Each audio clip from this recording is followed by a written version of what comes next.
پنهان از دست قضا. وقتی که اسرائیل پیشنهادی خدا در جان پیش می‌کند، اگر ما آنجا به فریاد شدیم و فریاد کردن ما دیگر نمی‌کنیم. هر قدر فریاد کردیم نزد سلطان نمی‌کنیم.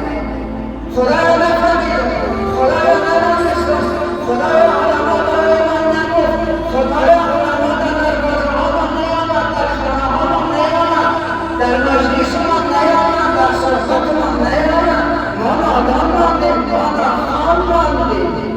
نه، این برای ما شدن نمی‌کنیم.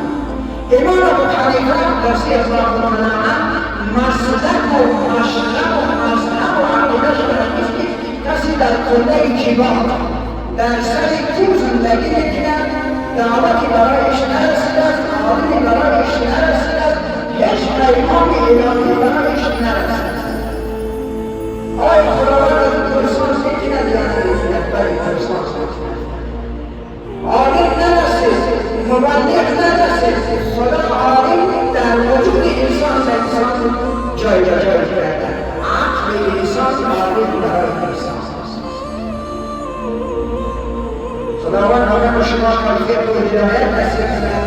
اله العالمین عاقلان و اولین سلسله و برای عبادتگاه و ریزه قبول منصور فرما و این چند لحظه و چند دقیقه و ثانیه حرفهایی که گفته شد در اینها برای ما توفیق عمل نصیب بگردم.